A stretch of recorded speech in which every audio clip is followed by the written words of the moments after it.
So the new dipstick arrived. It's from Milodon, whatever you want to call it, whatever dinosaur you like to say. That's their part number, and this is the one for the rear sump, or they're also saying it's for the mid sump, but I'm using it for a rear sump because the motor that I have in the Jeep is out of a Dodge Ram. So as you can see, when you first look at it, it's pretty sick. Like, it's nice, strong, good quality, but they don't put any markers on here just in case your dipstick has a different readout than another one. Me and Mika were looking at this dipstick, and I knew that this had to have been broken. I found the O-ring in the tube, and I found this. I went through the tube, I cleaned it, and I can tell you this. I think somebody broke the dipstick tube before, and what ended up happening is they never went and found the piece. Maybe it came out in the oil pan, who knows? I changed the oil pan on this recently, so I know it's not in there. I couldn't tell you. It's crazy, but yeah, what you should have is a little metal piece here. You'll have a little O-ring and then another piece right here. If you don't have that, that other piece could be in the tube and it might have snapped right here. So make sure you clear that out. I feel like I'm obligated to tell you that even though I don't have that little piece there. Let's go put the new dipstick in. All right, so when you're putting your new dipstick in, just push it all the way up between that second header there. Let's see if I can even show you right there. See how it goes one, this is the second, right in between number 1 and number 2. And then you bring it down, and if you find just the right angle, watch this, the whole thing slips inside. As you can see, I have the dipstick mounted right here. If you're taking a look right there, there's going to be the little prong that comes off the dipstick. It goes between the head of that screw and the metal gasket retainer for the valve cover. So you'll just unscrew it and then put it and squeeze it between the head of the screw and that valve cover piece. When you do that, now you're going to go back under your vehicle, and what you're actually going to do is on the dipstick, you'll see that it's not all the way in the tube, like how you seen just a second ago. I put the dipstick all the way in the tube. You might not be able to do that. Maybe there's corrosion buildup. You can try to clean it out if you want, but you don't really need to. I'll tell you why, because it's not going to go all the way in. The tube isn't long enough, and if you were actually to sink it all the way in, you won't be able to slide your dipstick in and out. It will be on too much of an angle. So what you'll end up doing is actually it'll come back out of the hole a little bit. I'll show you, and then you'll wrap tape around it, and I'll show you how to measure so you can mark your dipstick, because it doesn't come with markings.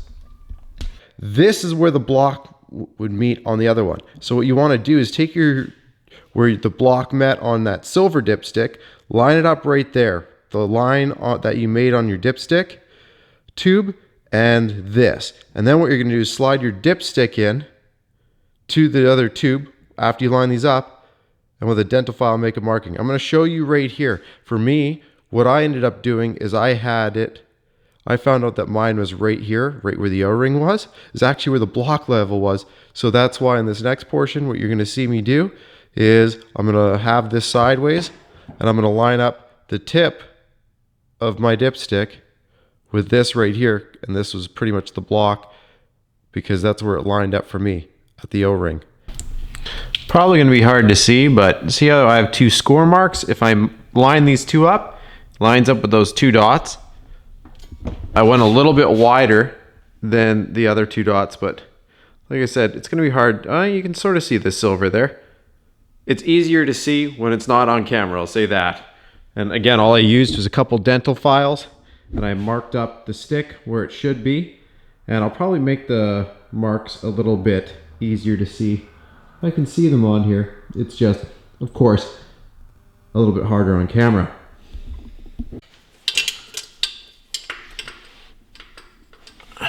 And twist it a little bit around. Holy smokes, there we go. And then, voila. Make sure it goes in the hole. As you can see, we've got that dipstick around that valve cover bolt over there. Bam. Perfect. So tighten that valve cover bolt back down to 105 inch-pounds. And again, it goes between the bolt head and the metal rubber retainer that's inside the valve cover that seals it up. So just don't try to shove it between the rubber and the metal. Just throw it between the metal head and the metal. Let's show you what you have to do to check your oil now. So you have to pop it up like this, get around the steering, and then it comes up and you kind of bend it up and out. And then when you go to put it back in, you have to bend the tip.